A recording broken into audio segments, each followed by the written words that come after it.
বিএনপির কর্মীরা 15 বছর না খায়া ছিল, অনেক অত্যাচার অবিচার সহ্য করেছে, মা মরেছে, বাপ মরেছে, জেলে থাকার কারণে বাপের জানাজা পড়তে পারে নাই, যার জানাজা পড়তে এসেছে ডান্ডা বেরিয়ে পড়ে। সেই বিএনপির একটা কর্মী তখন পেটে ভাত থাকে না, যদি 10টা টাকা রোজগার করতে চায় তার যদি দুর্নাম হয়, যারা ব্যাংক দখল করে তাদের দুর্নাম হবে না? আসসালামু আলাইকুম। বিএনপি নেতা ফজলুর রহমান তিনি বলেই ফেলেছেন যে বিএনপির নেতাকর্মীরা এতদিন প্রায় 16 বছর না খেয়েছিল, তারা জেল জুলুমের শিকার হয়েছে, তাই তারা যদি 2 টাকা রোজগার করে, 10 টাকা রোজগার করে, তাহলে এটা দোষের কি? মানে চাঁদাবাজি সম্পর্কে এমন মন্তব্য করেছেন যে বিএনপির নেতারা বিভিন্ন জায়গায় চাঁদাবাজি করছে। তো এর উত্তর দিতে গিয়ে তিনি এমন কথা বলেছেন এই ফজলুর রহমান। আমরা তার বক্তব্যটি আগে শুনে আসবো। যারা বাকবাকুম করে কথা বলেন, ওরা সত্য শোনো, তাদের নেতারা ওই কথা বলতো, পরে দেখা যাচ্ছে ভোট পাইছে 6%।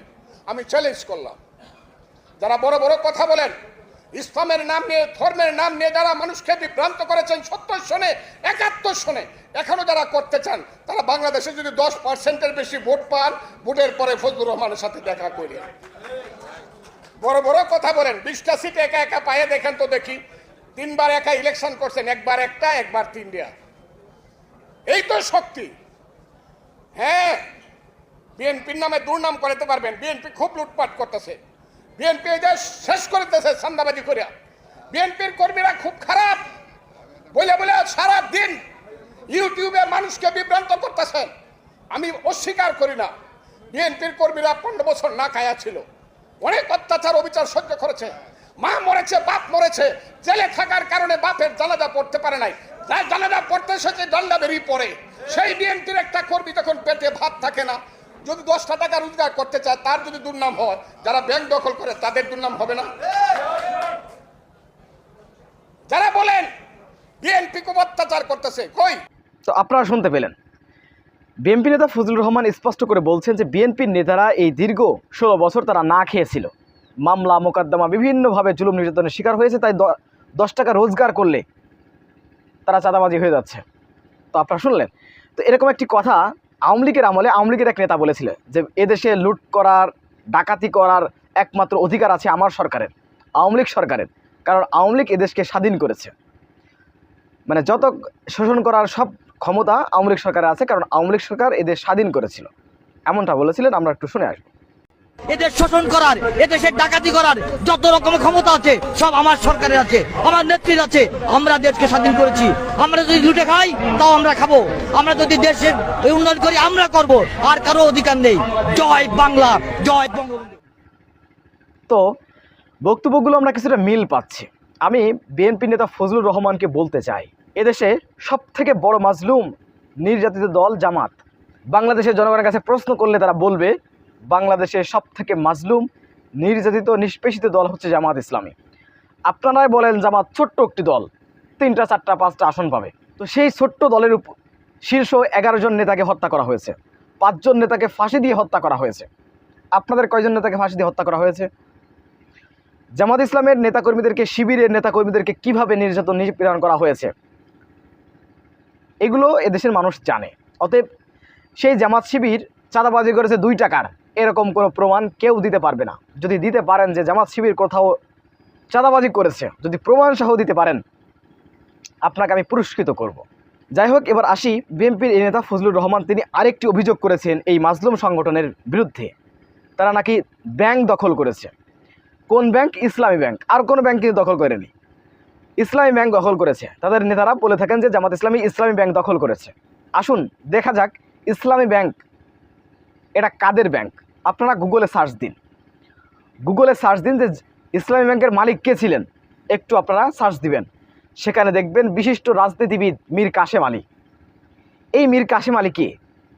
এই মীর কাশেম আলী ইসলামী ছাত্র শিবির, অর্থাৎ বর্তমান আপনারা জানেন যে ছাত্র শিবির যারা এই আন্দোলনে মূল নেতৃত্ব দিয়েছেন, ইসলামী ছাত্র শিবির, সেই ইসলামী ছাত্র শিবিরের প্রতিষ্ঠাতা সভাপতি হচ্ছে মীর কাশেম আলী, এবং তিনি বাংলাদেশ জামাত ইসলামীর অন্যতম শীর্ষ নেতা ছিলেন, কেন্দ্রীয় নেতা ছিলেন।